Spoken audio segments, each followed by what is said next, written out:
and show them what the fuck we're made of, and take a stand. Come on. All rise, it's the moment of truth. They turn the world into a battlefield, no hope for the truth. All the psychological damage is broken to you. Now they got them taking pills just to cope with abuse, then pull a profit. Shit is all toxic. People full of fear and governments full of tyrants. Want us all afraid so we can remain silent. All these politicians are the real fucking virus. They want us all divided. Otherwise they plans collapse. We're too strong, so they put us in this massive. Alright guys, welcome back to another episode of Why Not Me. I hope you're well wherever you are, whatever the time, and we have a special guest with us today.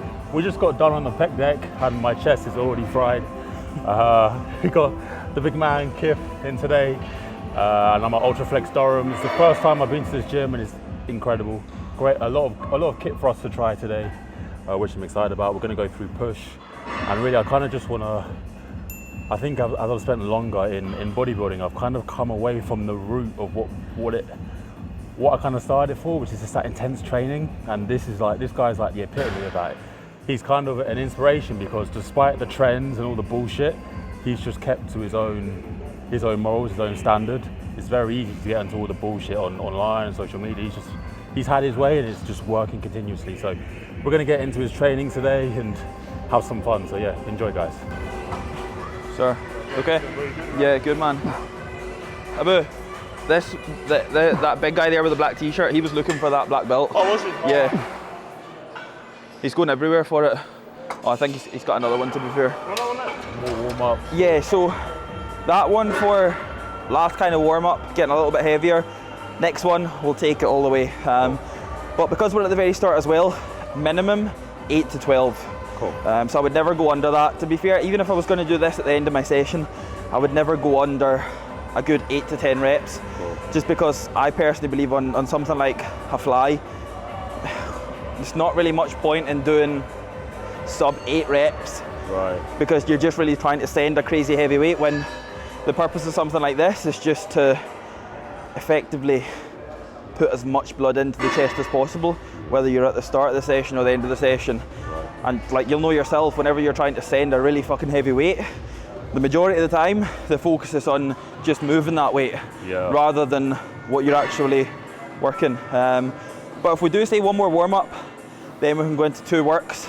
Sweet. And then just move on from there. Oh. Oh. Oh. Good. Oh. Oh. Oh. Come on. Oh. Big chest, Khifie, come on. Still you, more, come on. Go. Come on, go again, go. Okay. Oh, okay. There we go. Oh. There we go, take it again. Yep. Chest up high, here we go. Don't let it dip, don't let it dip. There we go, much better. Give me another one like that. Here we go. Yes. One more like that, I'm with you for one. Keep that chest up always. Good, spend time in that short range. There we go. Good, slowing the way back. Nice. Oh, yeah, that feels great. That feels very good. Yeah, we were just saying that the objective with the pec fly is not really, the thinking's not the same as like a press. With a press, I'm more occupied with just get the weight off of me and just move it. Whereas this, now we're thinking just make it hurt as much as possible. Get as much blood in the muscle as much as possible.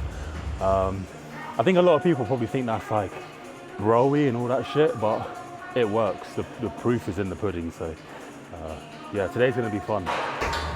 To be fair, any sort of fly, the goal is just to make sure that we can try and not allow elbows to flare over the chest. The second they flare over the chest, then you're losing that full like contraction on your chest in general. But I always find whenever I'm on something like this, or even to be fair, any sort of chest press, I'm always trying to like push my chest up to the point where my chin essentially, you lose my chin in my chest kind of thing, because I'm trying to like puff it up that much. Right. And especially throughout this off season, like my chest's always been a relatively weak area, But I'm not afraid to say that I spent a long time not focusing on actually training my chest, but just trying to lift as heavy as I could. Yeah. Don't get me wrong, it worked so far, but the development side, like the developmental side of my chest has been not as good as what it could have been. So this off season I've spent a lot more time lifting heavy, but with a purpose of building my chest up as much as possible. But on the pec deck especially, it's just trying to like literally become full as fuck from a chest perspective. Perfect, and again, blow it up. There we go, squeeze there, squeeze there, squeeze there. Good, take that again. Here we go. Yep. Again. Come on now. Come on now. Yep. One there at least. Here we go. Here we go. Keep that chest up high, keep it up high, keep it up high. Big one now. Yep. That's the one. Good. Slowing the way back, slowing the way back, slowing the way back. Oh, nice.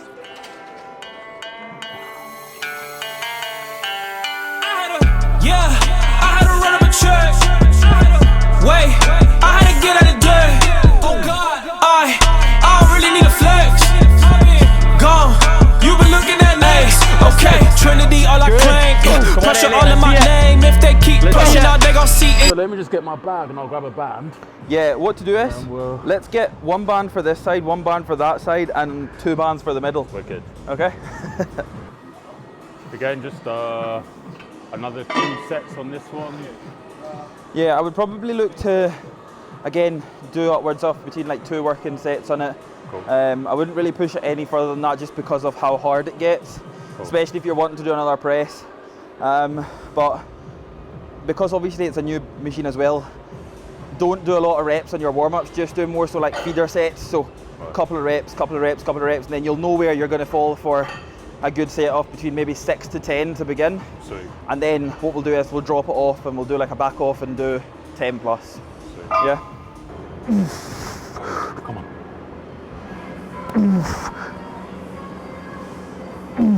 Nice.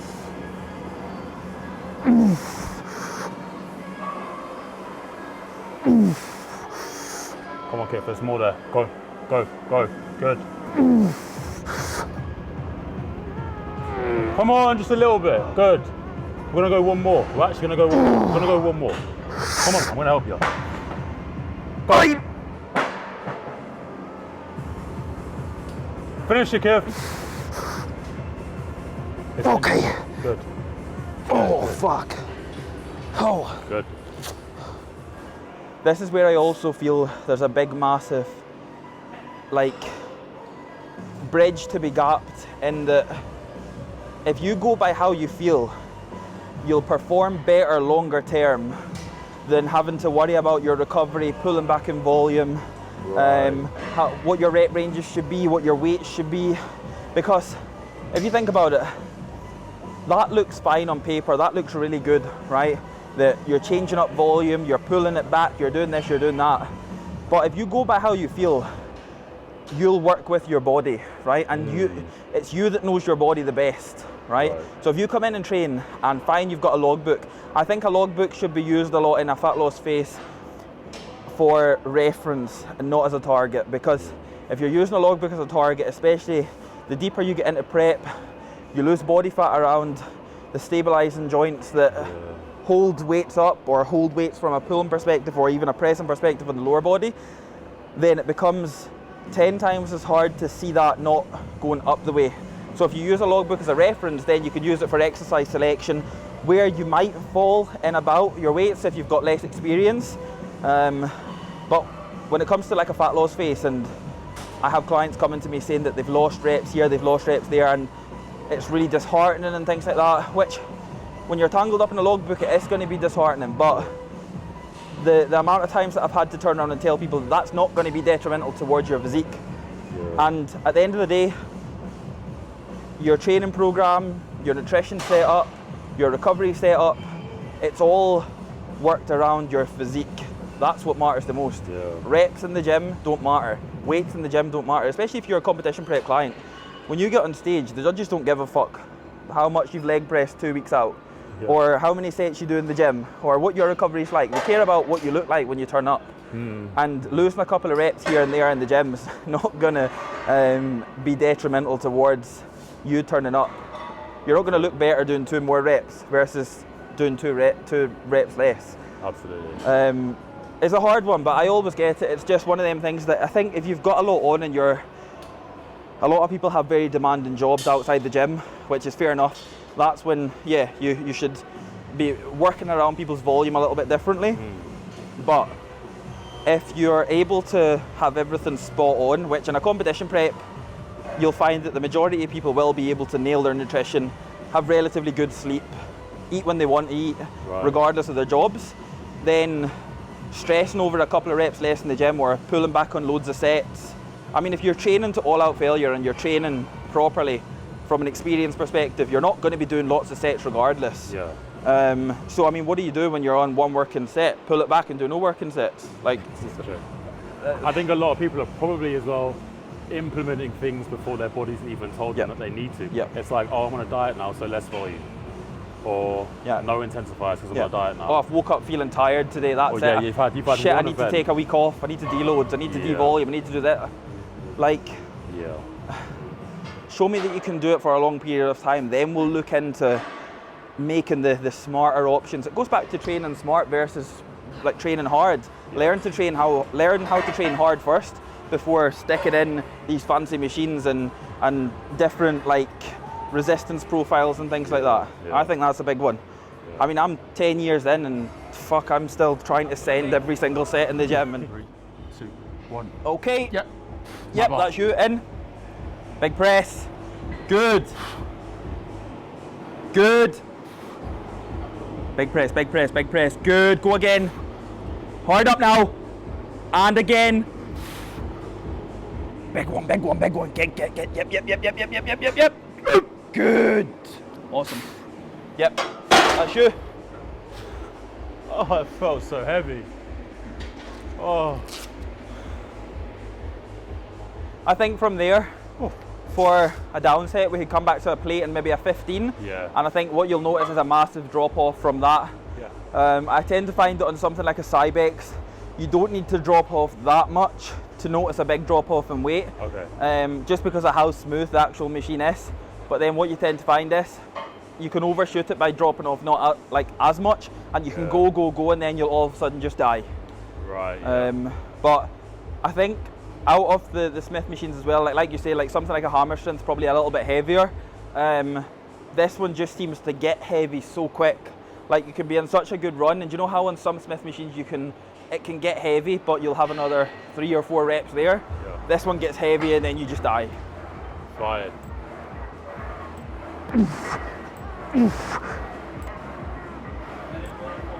Come on. More, Kev. Come on. Let's go. Hop. More. Again. Okay. Again. Come on, big try. Hop. Come on. So. Oh. I think that was 20 reps. Whatever it was fucking sore. This is reminding me of, you know, when you like go to the gym with your girlfriend and you have to like unload the weights for her. She does her set, you do yours, and it's just like, oh. To be fair though, it's not actually as bad as what I thought it would be. I thought you'd be loading like 4 plates on here and doing like 8 reps of 4 plates on here. On a shallow incline, on a shallow I've done 4 plates and a 5 for like 5 or 6. Fucking hell. But again, that was running shallow incline first for like 6, 7, 8 weeks. Right. Then I just got to that point where I was coming in and I was like, no less than 4 plates today, no less than 4 plates. Yeah. And I was getting to that point where there was a couple of sessions that I came in and I wasn't obviously feeling as good with the 4 plates, and I was like, right, that's enough. I'm not running into that trap. Yeah. Because once you're in, and I then got to the point where I was like, right, I'm gonna keep that in, but I'll put it third. So once I get to it, if 2.5 plates is my work, 3 is my work, 3.5 is my work, 4 is my work, whatever it is, I don't give a fuck. It's actually a really smart way of doing things. It was just, I think that's a really hard part about getting so obsessed with a movement as well. Like, you do really well in it, but you will get to a point where things will become really hard to keep up.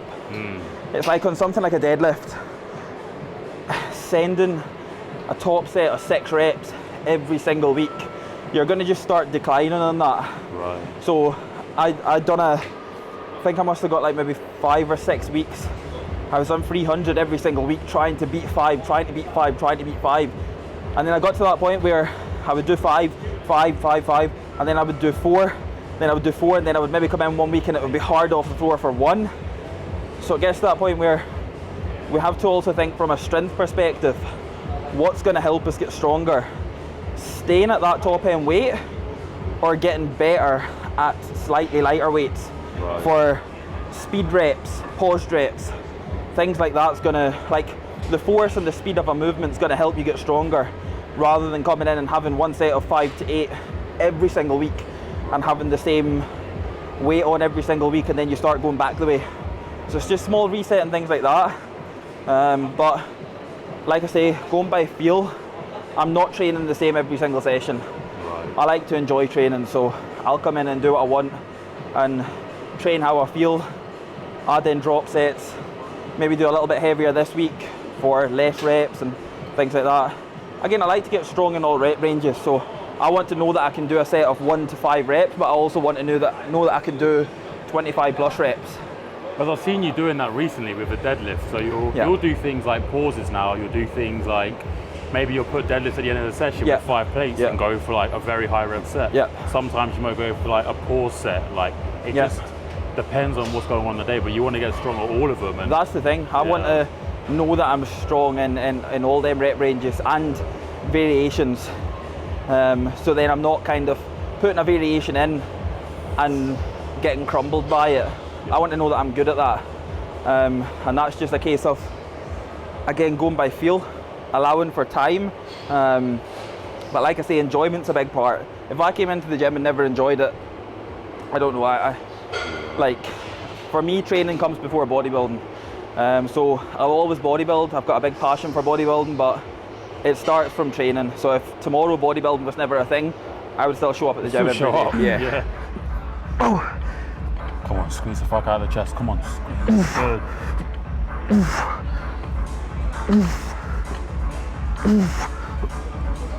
Good. Come on. Okay. Not done yet. Good. Oh. Again. Oh. Come on. Go. Come on. Come on.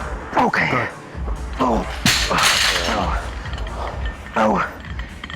Oh. Yeah, we're working now. Come on. Hey. Hey. More there. Hey. More there. Come on. Another.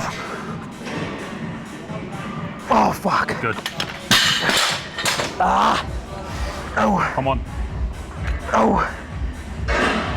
Oh. Oh. Yes. Oh. Rinse every rep. Oh. More, Khifie. Slide. Come on. Oh. Again. Oh. Go. Oh, fuck. Yeah. Oh. Good shit. Oh. It's a nice way to finish your chest.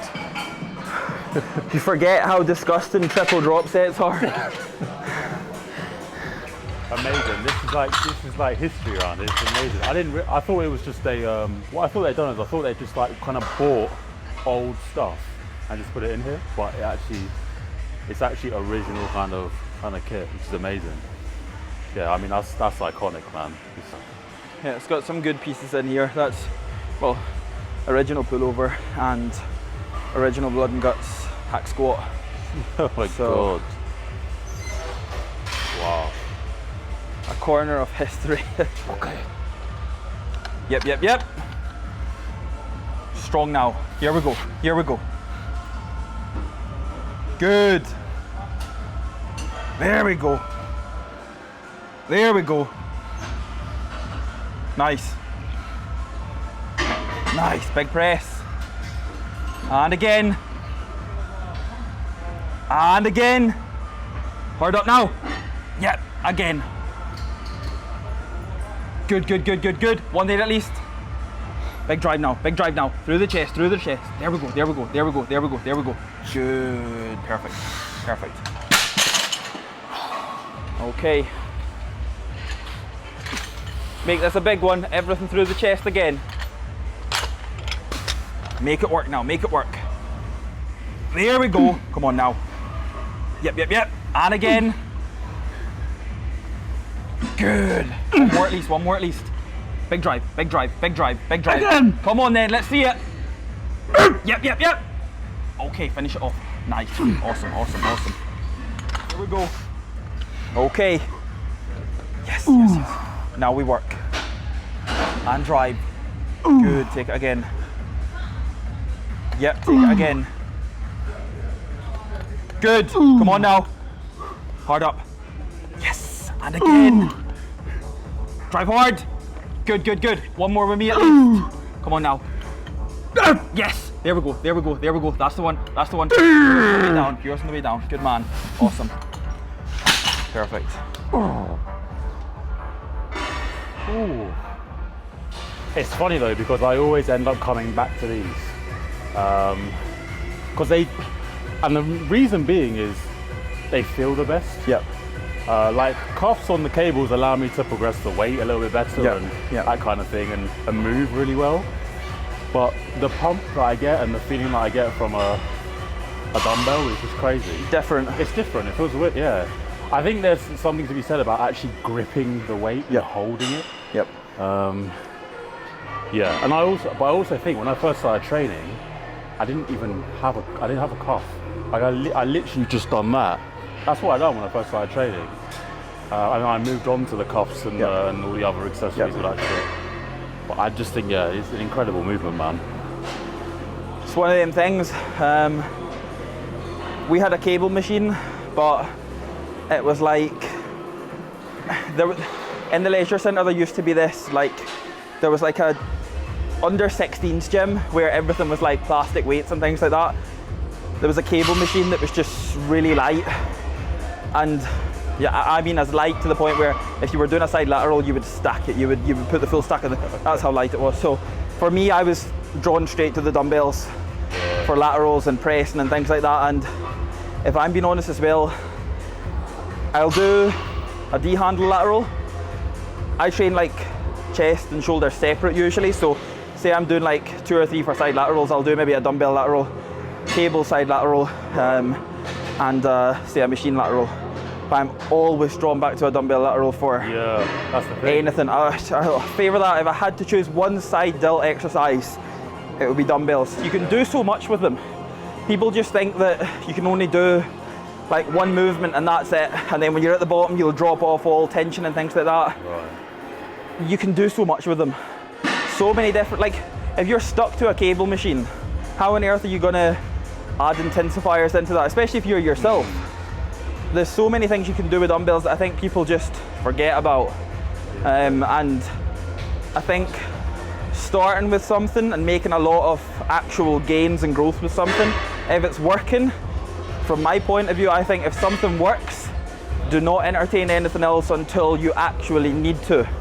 People just see these new movements and think they need to, when realistically speaking, unless you've been doing something for ages, and like I say, unless you've maybe got an injury that's gonna benefit and become better from incorporating something in like that, then do that. But it's just, it's the pressure of social media, I think, as well. It is, man, it is. And also, like, I'm in a position where I'm making content. Let's say I make content about like a cuff lateral raise.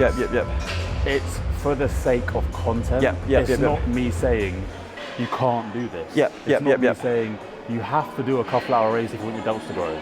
That's not. But I think people get a bit lost in that. I think they see somebody who's got a decent amount of muscle making content about cuffs, and they're like, that's the only way. Like, I can't use this stuff because it's not whatever. Hard up now, hard up now. And again, big press, big press. Again, you've got this now. Straight through, straight through, straight through, straight through, straight through. Good, perfect, awesome. Yeah, just about right.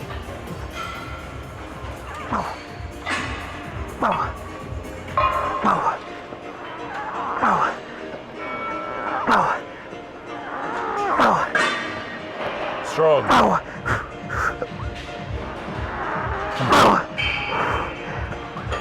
Everything, come on. Again. Again. Come on.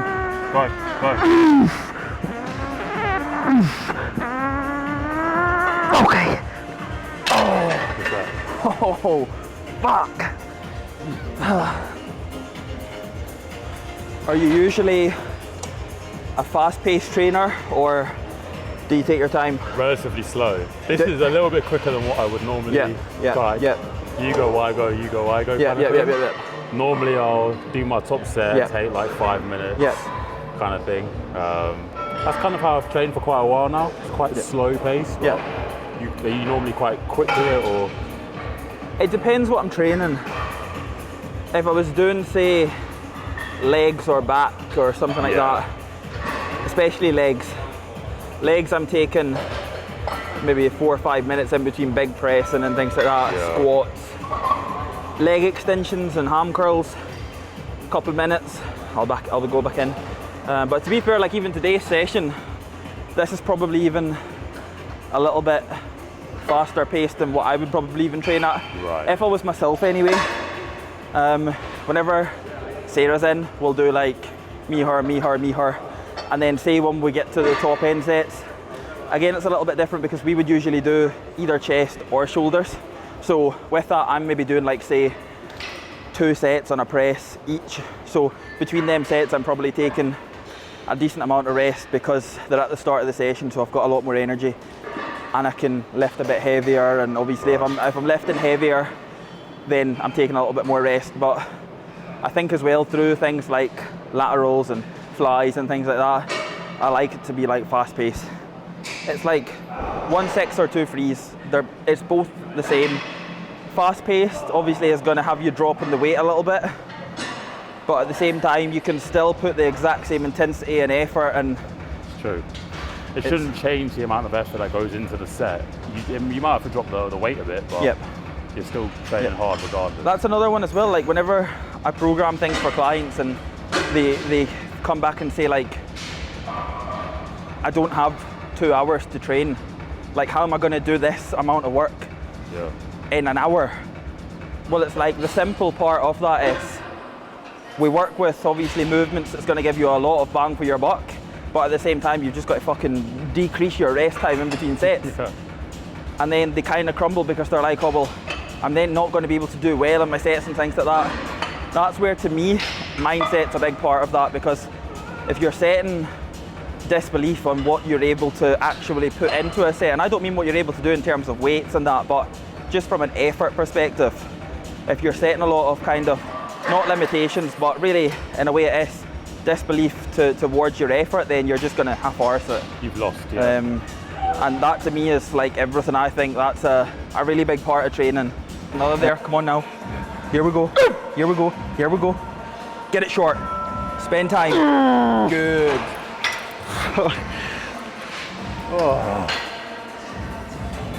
Went down to the Arnold Classic and I actually met him with like the team from Gasp. At the time I wasn't working with them. At the time I was only working with HR Labs Unrivaled, and that was it. And Strength Shot, but no like clothing or anything like that. Right. Always wore Gasp, and we kind of got in talking, and then 2 weeks later I was signed by Gasp, and it was because of what I was doing for the natural industry, natural bodybuilding, natural athlete training, the never setting limitations mindset, relentless mindset kind of thing. And that kind of got me thinking, because I was so ready to make the jump, but then I was like, maybe this is a sign, this is what I'm meant to do. And when I was able to jump on board with Gasp and found out that that's what it was, then it just changed my mindset completely to like, I am gonna keep doing this. Because that, to me, signing with Gasp would have been like a dream sponsorship. That would have been like, I'm not getting a look at until I get to the Olympia stage.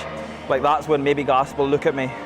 But then, because that came a lot earlier, then I was like, well, this is it. Like, I'm now like sorted. So now, I just want to be able to provide as much evidence towards what can actually be done without using drugs. For sure. But like I'm the last person to ever have anything against the assisted side. Like I am like bodybuilding inside out, whether you're assisted, natural, I don't give a fuck. Like I'll train with anybody, I'll get along with anybody. Nothing against like drugs and bodybuilding, because that is bodybuilding. Yeah. But whenever that kind of came on, that kind of just flipped something completely, and we've ran with it. So Wicked, man. I think Gasp as well is a brand that aligns very well with you. well, that was definitely a big part of really the kind of change in mindset, because that would have been like I always wore Gasp clothes, and I always felt as if I kind of resonated by the motto of Gasp, and that kind of relentless mindset of coming in. A lot of people say it's cringy, but coming into the gym and just fucking going to war whenever you're in the gym. Yeah, man. And when that kind of came along, I was like, fuck, like that was like quite a big moment. So I was kind of in a bit of a shock for a while, but then it kind of got to me that I was like, right, I'm gonna run the natural card for as long as possible. Yeah, man. So nice, keep that chest high. Love it. There we go. Quarter turn.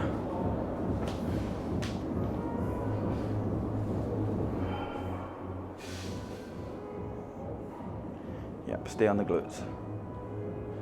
Good man. Quarter turn.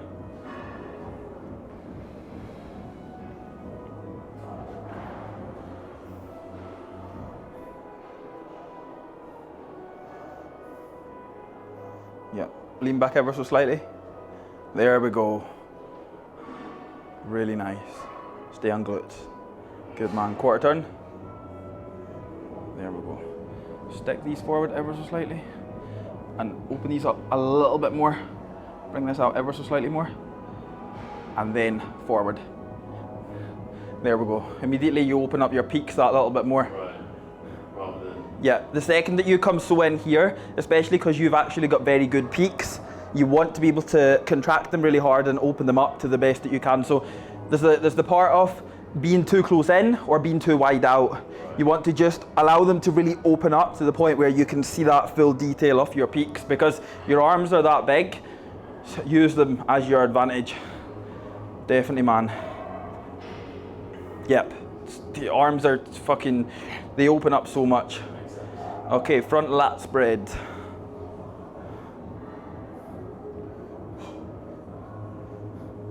Nice. Lean forward ever so slightly, and then chest up high.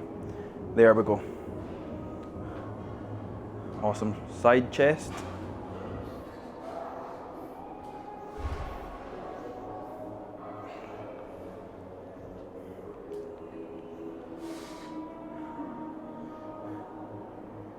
Yep. Yep. There, rotate around ever so slightly. Awesome. I just got back to Bedford after pretty much a 4-hour drive. You can see I'm pretty fucked, but great session with Khifie today. Learned a lot, and actually good to get his perspective. So I'm gonna have my last meal, and that's me done. So make sure you like the video, as always, subscribe, and I'll see you next week.